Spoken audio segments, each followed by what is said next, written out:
Welcome back everyone to another Star Trek Let's Play. This time around I am playing from the beginning episodes. I'm going to be starting from Diplomatic Orders because I've already done Welcome to Earth Space Dock, where that had me going through all the training missions, becoming captain of my own starship and engaging the Borg, and etc, etc.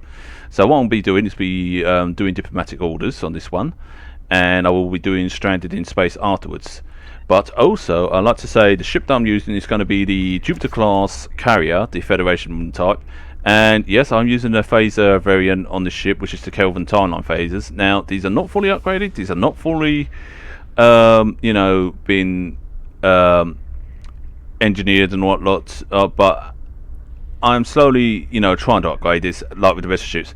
But the actual space, space set that I got for this is actually, it seems like it's a mixture of things. So it's got an Aegis an Aegis Convariant shield, and what the hell have I been equipping on this ship?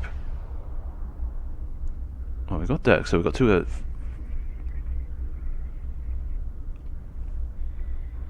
I don't know what I've equipped on this ship now. I better actually. Right, let's equip the right thing.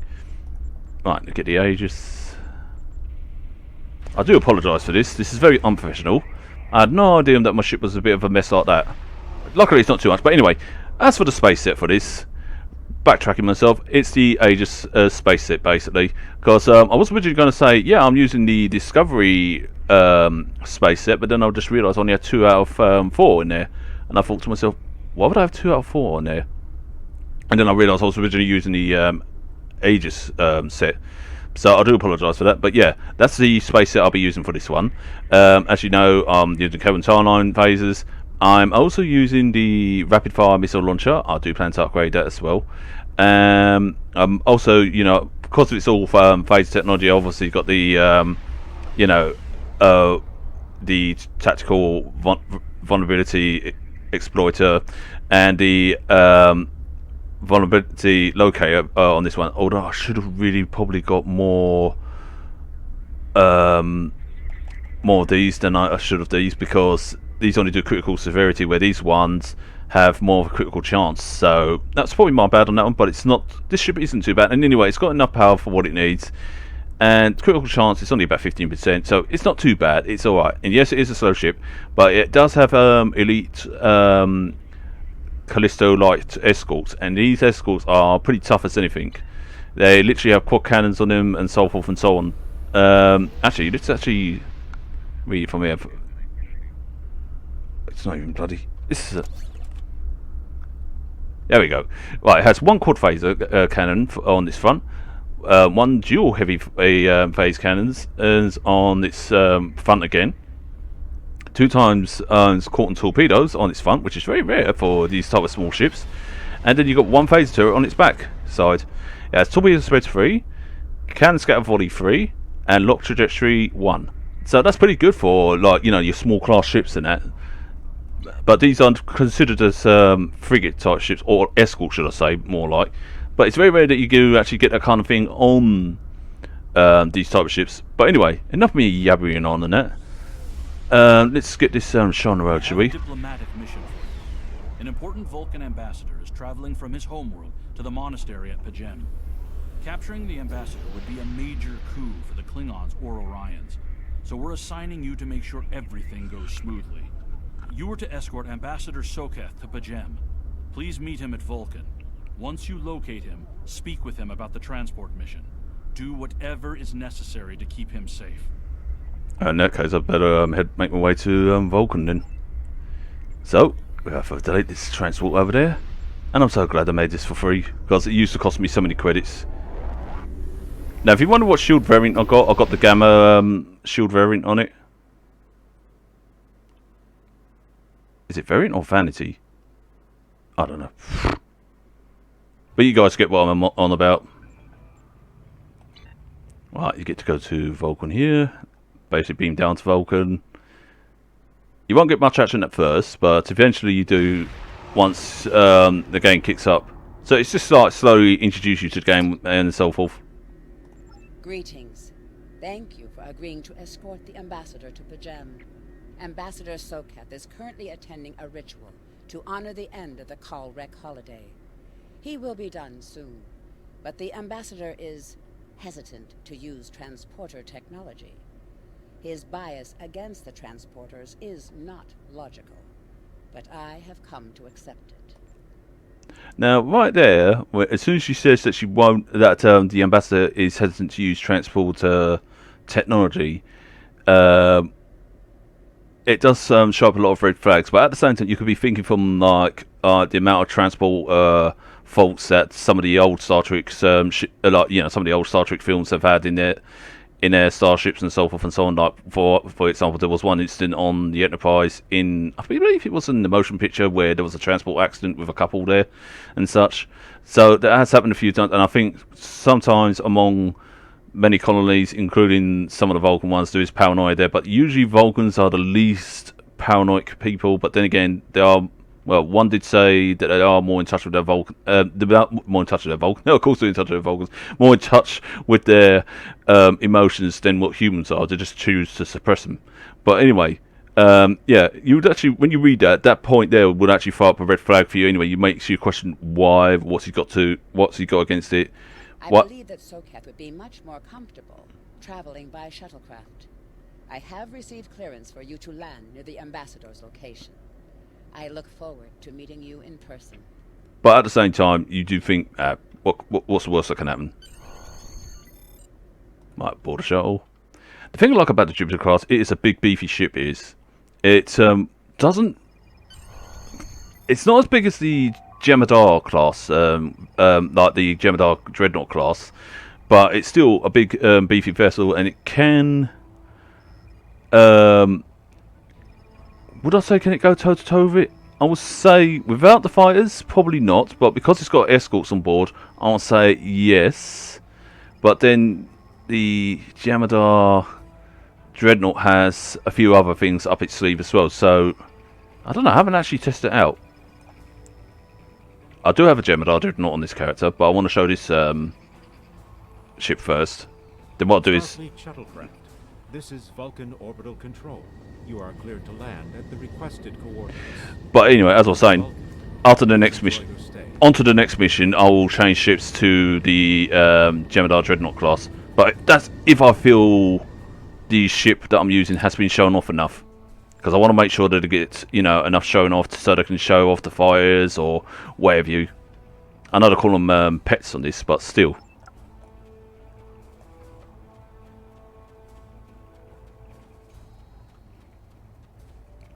Now, obviously, when you did this mission, you would be doing it in your like tier 1 or tier 2 vessel, and you would still be using the basic weapons and such. But because this game's had a lot of updates and such like that, they decided that you can use your tier 6 ships at when you pass level 10 and such. And I was like, yeah, that's a good thing. That is a real good thing. At the same time, I must admit, I did thought, it takes away the challenge, but at the same time, maybe it doesn't, I don't know, because these ships scale with your level as well, so that's a clever thing about it. So at the same time, I guess it still keeps the challenge and such, but if they are going to give these tier ships, I reckon they should just up the challenge just a little tad, just to give them a little bit of something to go, ooh, I've got to work my way to sort this out and such. Oh, I'm running. Why did I do that? Right, I'll talk with this one. Welcome to Vulcan. Do you have any questions? Yeah, what business? My business is my own. If you must know more, I require a meeting with the Abbot. He will not use subspace communications. So if I am to receive his counsel, I need to meet with him directly. Right, he sounds like he's got a bloody attitude, doesn't he? Do you have any questions? For a Vulcan. Pajem is a small world near Andoria. It is sacred to our people. There have been Vulcans on Pajem for centuries. In 2152, the ancient buildings that housed our monastery were destroyed by the Andorians. Yeah, but like what I'm questioning here, isn't they part of the Federation? No? It was a failing in our logic that led to conflict with the Andorians. We have corrected our error. After the Federation was founded, a group of Andorians, Vulcans, and humans rebuilt the monastery as a symbol of peaceful coexistence and cooperation. Since then, a group of monks has lived there. They study the ideals of Sirach.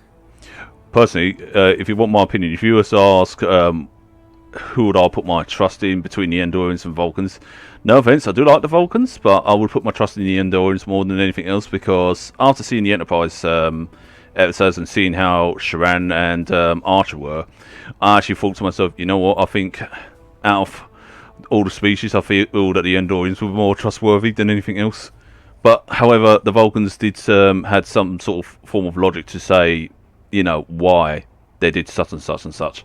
I'm not talking about the bad logic, I'm talking about the good logic. Do you have any questions? Nope. Let's go and talk to this one. Right, she don't talk. So da da da da da, and da da da da da, and da da da da da da da da da. Right.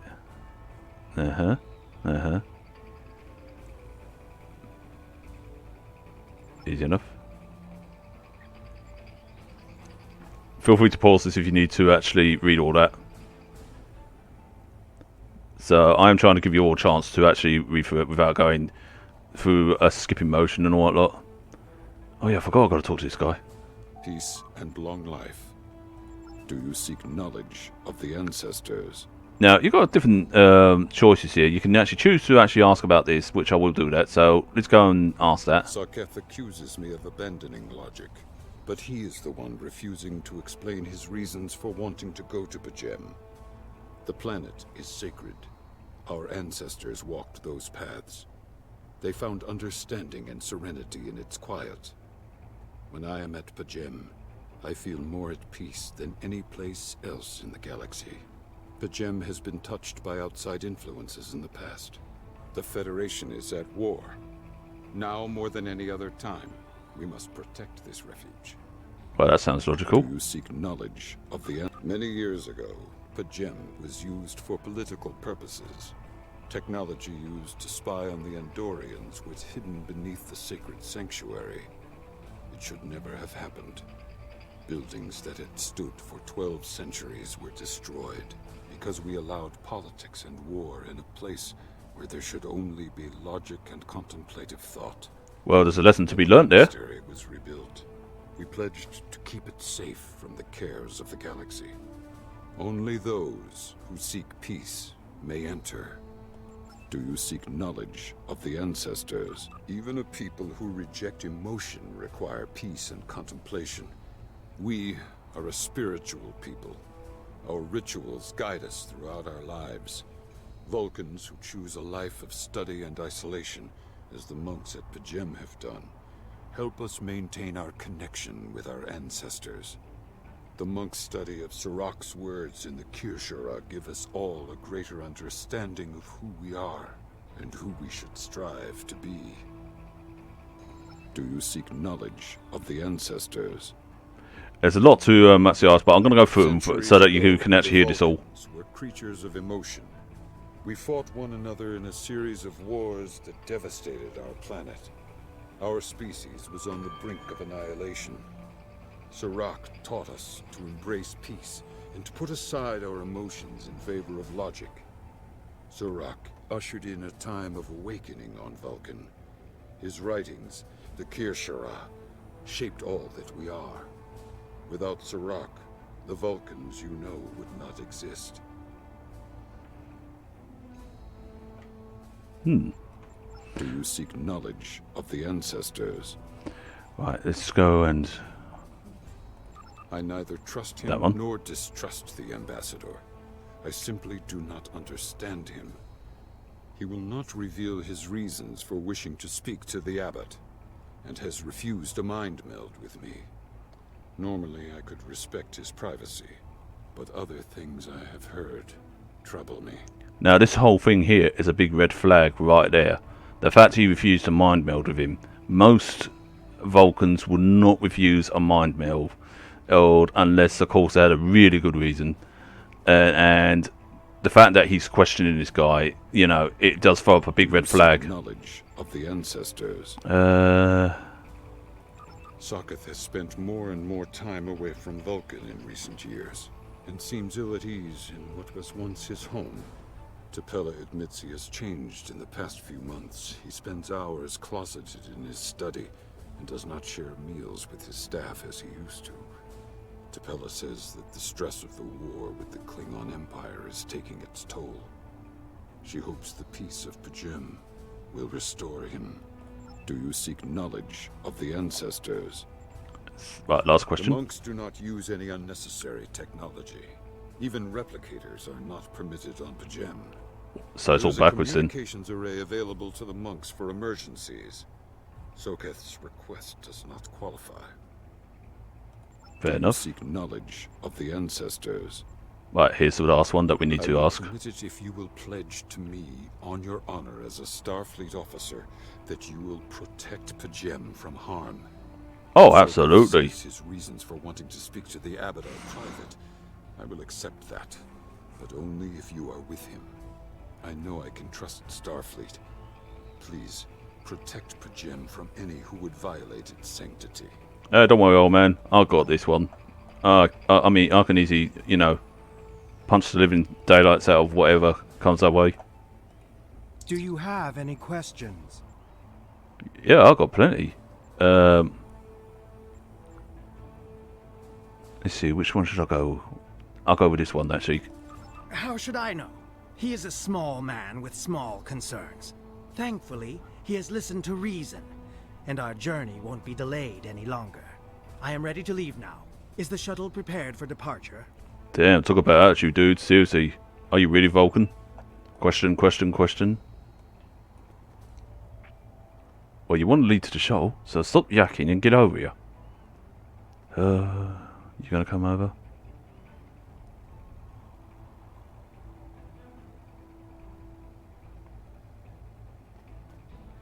Thank you. Truth of the matter is, you could actually really run to the actual ship and that, and it would just, you know, go off. But I thought I'd just, you know, wait for a bit for him to actually say lead on. But anyway, it is quite a simple thing to do. I mean, this mission isn't all that tough, all that hard, like most beginning ones. But it's when it gets into the heart of the missions, that's when it starts to toughen up a bit more. Usually after when you hit level 10 and start getting your second ship, well, you used to get your second ship, but well, you still do get your second ship. But if you prefer to, if you're using a tier 6 ship, then you want to keep with that for the time being, unless of course you feel like using a tier 2 ship. Fair enough. But either way, it starts getting hard, like a little bit more challenging after when you hit level 10. Starfleet shuttlecraft, we have logged your flight trajectory, and you are cleared for departure. Live long and prosper. I'm glad that they actually improved on some of these cutscenes there, because I remember that used to jerk off.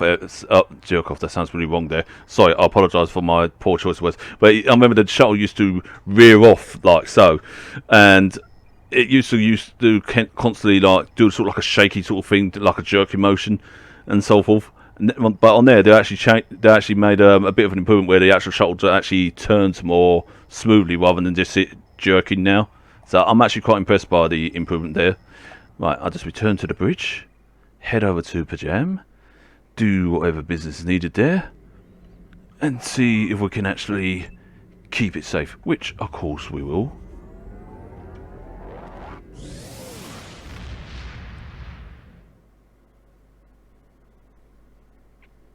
Also, I love the fact how the station at Vulcan is not like... Inventory has a replicator that will allow you to buy and...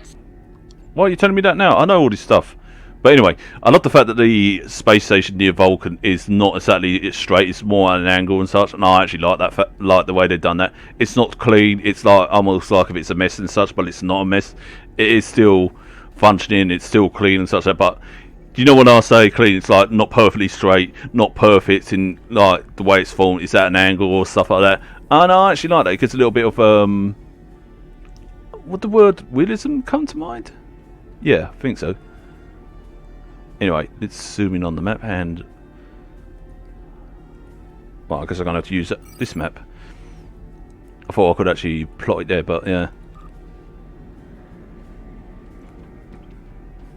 But while I'm away there, the other things that this ship comes with is the fleet coordination module, which is pretty handy because it's not only that it gets 10 plus in an accuracy rating, but it also gives you 15% shield hull points. It also gives you temporary hit points for 15 seconds, temporary accuracy rating, 20% bonus in damage, all that for 15 seconds, and it takes 2 minutes to recharge. These are just got like port charge and broadside emitter race. That's on the Vengeance Dreadnought class, and this is from the Klingon D4. But obviously, when you open up locks boxes and such, you can actually attain these. As for the shield, obviously, like I said, I've got the Gamma Task Force Vanity Shield. There we go. It is classed called Vanity. So yeah, I got that. Oh, they've got a red alert going on. That's for the Folians, but we've all seen that. Anyway, Pajem, here we come.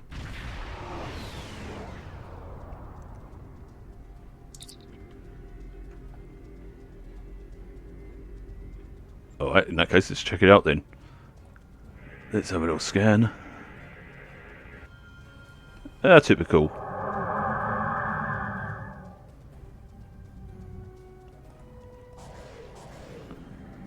This is Captain Katak to all Klingon vessels. Target their warp drive. There will be no escaping our vengeance this time. Now you see how the escorts are shooting off their quad cannons. They are quite powerful little beasts, they are.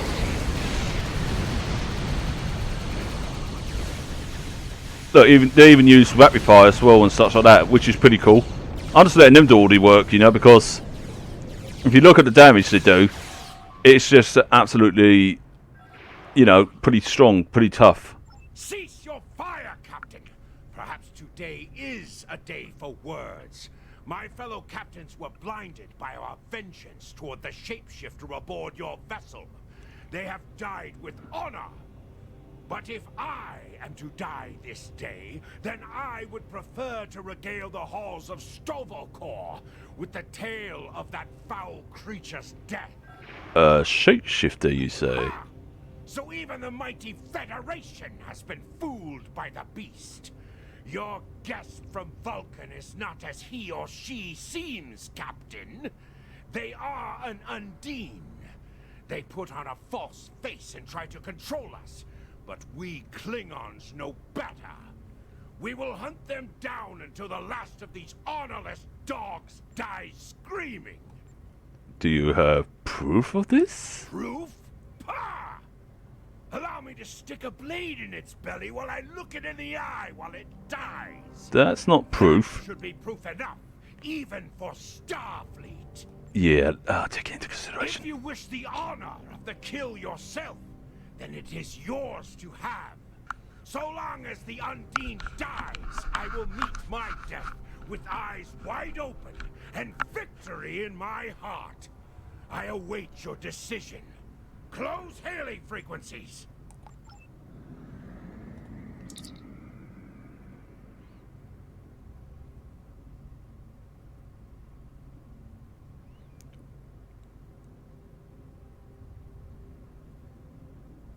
Well, we could always discuss the Undine with the science, discuss the Undine with the tactical, or engineering. So let's discuss with science. Now, as I said, that the Undine are a species that was first encountered by the USS Voyager, also known as species 8472, and as the Klingon commander indicated, they indeed are capable of changing shapes. Additionally, they pose telepathic abilities that aid them, which makes them the best infiltration and species, really. So, in some way, the ambassador could be one, but however, they're not really sure. However, they're basically saying that they can't rule it out, though. Personally, I would actually get him blood tested and such, because surely that would have proved it. But then again, you are talking to a species that is quite clever in that area. Typical. I would actually gone against the immunity and just actually get it done. I'd rather put the immunity at risk than to put the safety of all the quadrant at risk. Like she says, she's basically saying that they are physically superior to humans and consider anyone from their dimension to be an inferior life form. Basically, hence the terms "the weak shall perish," and only the strong survive. So it's kind of like Darwin theory, really, dog eat dog world kind of thing, but they're doing it in the very wrong way. So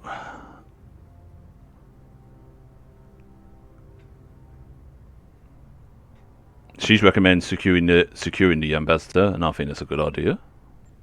So let's discuss this with the engineer, and obviously she's saying about the same thing about them coming from fluid space, is to use quantum singularities to move into basically our own dimensions, and etc. etc.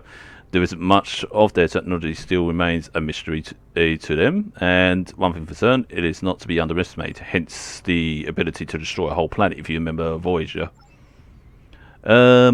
Obviously, she herself can't say whether the ambassador is a Klingon, is an Undine, sorry, because I read the word Klingon, but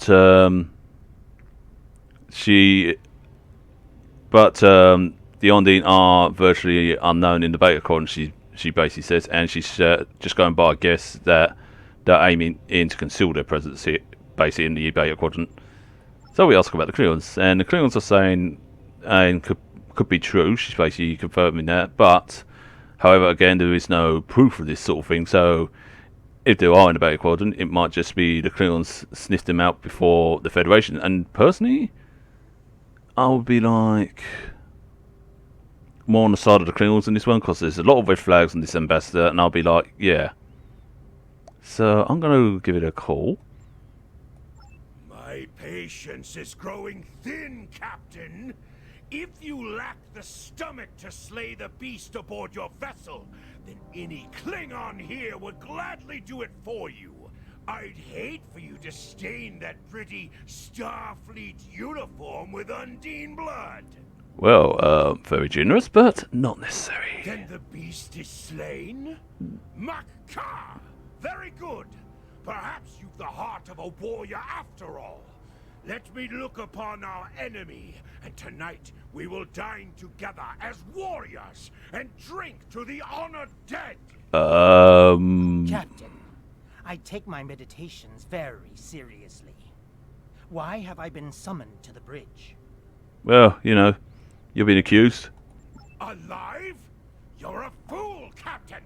Strike now before it's too late. Yeah, but you need to show proof, man. Want proof? Then lower your shields and allow me to beam over.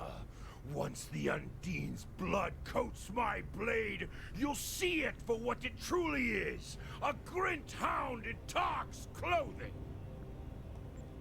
Well, There's no need, Captain. The situation is not difficult to unravel. My concern lies in the logic of you entertaining this Klingon's meritless claim. I would actually be on the side of the Klingons more than anything else, because the way he's acting, the way he is, it seems very, very suspicious, you know. A most illogical conclusion. Allow us to examine the facts, Captain. You have a crippled Klingon vessel, whose captain has made unsubstantiated claims that I am an Undine, a species that is known to both the Federation and the Klingon Empire as a considerable threat. Yes, but the thing is, I would actually take into consideration that he's a Klingon. Klingons are bound by honor, and they don't care if they die one way or another. So that's what I would have taken. Potentially, but only if a great many other factors were to be true. Is it not much more likely that the Klingons have, in the face of defeat, instead sought to exploit Starfleet's desire for peaceful resolutions to conflict in order to repair their vessel and renew their assault? That seems like a coward's way, and that's not the way the Klingons usually act, usually. I mean, yeah, you have to have got some dishonorable Klingons, but where this Klingon speaking, I think it's got a lot more honor than that. A true warrior strikes without mercy, Captain. I only hope to teach you this lesson personally before the Undine does. We may not be able to best your vessel, but a Klingon knows many roads to victory. The beast may have evaded my vengeance for now, but I can still ruin its plans here at Pajem. Well, in that case, I've got no choice but to fire on you. Really? They were there in front of us and you had to lose them? Let's go down to the A wise service. precaution. Though I admit I am eager to see my people safe, I will await word until the monastery is secured. And Captain, let not my journey here be for naught. Yeah, yeah. I still don't trust you, dude. Never will, never should. Personally, I would actually give him over to the Klingons. A wise Wait. It's going into repetitive mode there. I'm just going to just take this lot down.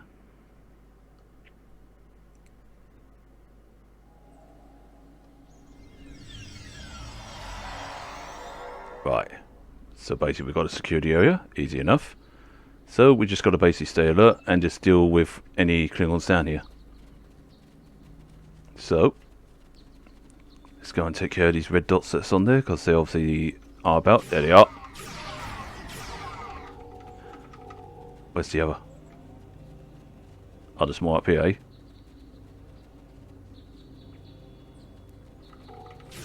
Now, how I'm going to do this, I'm going to basically do the Federation missions with this character, and I will try and switch characters at some point to show off some of the other ships. But at the same time, I will try and show off as much ships as I can with this one, because I know that this one is a very sport character with many sport things. But for the like Arconian Wars and such like that, I will try and do like some of the Romulans, some of the Klingons to show off some of their bits and so forth. Now, obviously, here is a crate which you can open up. You find your own little bits and such. Obviously, these are no good to me, but they'll be good for you as a starting player and such if you are starting. So, yeah, it's pretty simple, really. You can get like stuff on there for pretty much for nothing, really. And it does help you out as well.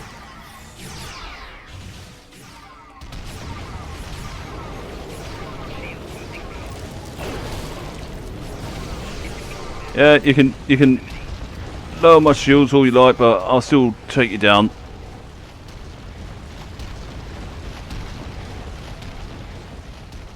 I guess those officers like using that earthquake device. Wait, is there any more? No, there isn't. I thought there was more. That's why I checked back. Alright, let's go around and have a look. Wait, it's up here, isn't it?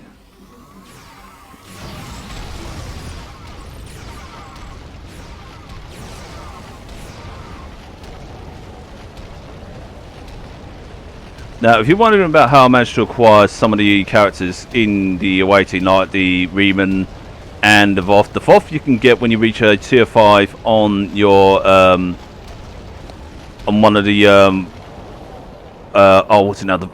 I can't remember the bloody name. The Dyson Spear. What do you call it? Oh, let me have a look. Reputation. That's it. The Dyson Joint Command Reputation. As soon as you hit a tier 5, you can actually do one of the missions where you actually meet this character and actually have him for part of your crew permanently. This one I got when they were giving them for free by doing certain missions. I also got the Breen version as well. So I've got both a Breen and a Breen version. Since when has there been a Breen version of the Riemann? I've got a Riemann and a Breen. That's what I was meant to say. So yeah, as you can tell, well, as you may or may not know, this officer here was one of my first officers that I originally got when I played this game back in 2013. So yeah, back when the original story was up and going, before the new story took place and such, and before they revamped it all. Oh, hello. I have terrible news. Vulcan security forces have discovered the body of Ambassador Soketh. They have determined that he was killed by a phaser blast at short range. That's dangerous. His remains were discovered in a stasis chamber hidden in a cavern beneath the Ambassador's residence. The Ambassador on your ship, the one that I have been working for, is an imposter. So the Klingons are white. You need to be very careful. This imposter was able to fool Soketh's closest associates for months. He is crafty and very patient. Now that he has been discovered, he will be dangerous. Well, I'll just have to mess him up then. Well, in that case, what kind of security team lets him go? Ugh. Well, in that case, guess we have to deal with him then. Another pain in the backside. Oh well, we'll deal with him.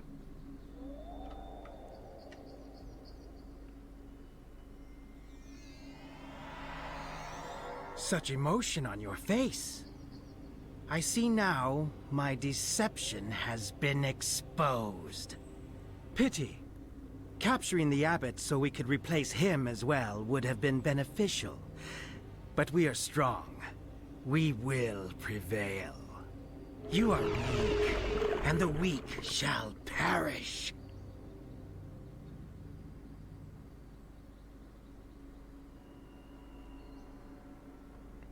Well, you ain't so tough guy, so I just all I have to do is just knock you out.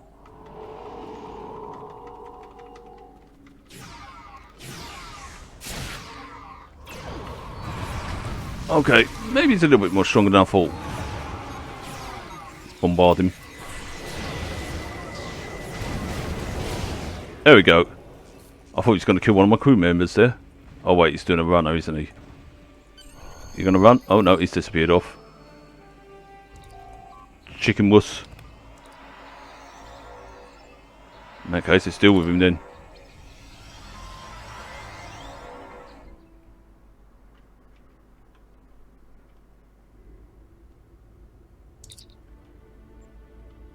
In that case, we better intercept that thing and destroy it then. Oh, of course, yes, at this point you don't stand a chance against the Undine yet, because obviously it won't allow you until you get further on in the game. But anyway, let's go and... oh, sugar! I wasn't meant to...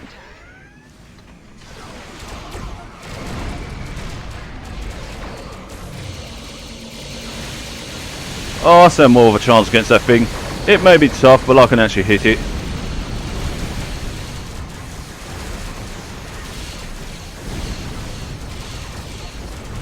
Let's broadside it. There we go.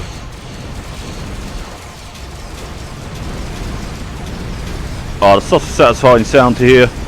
Explosions. Proton launchers going off, and this thing is tough as anything.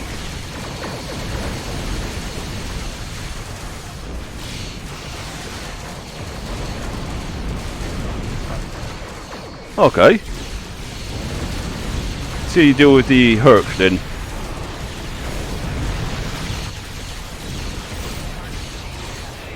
There you go. Oh, would you look at that? The rest of Starfleet's come along. And this makes it easy.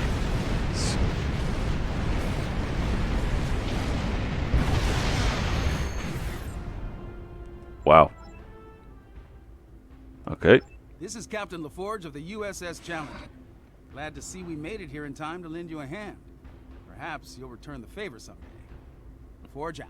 Now I'm glad I got him to actually do a voice over in this one and a little cameo in this one, because it is good to have some of the original cast from like the Next Generation and such into this game and so forth. But anyway, let's depart the system and get on to the next thing.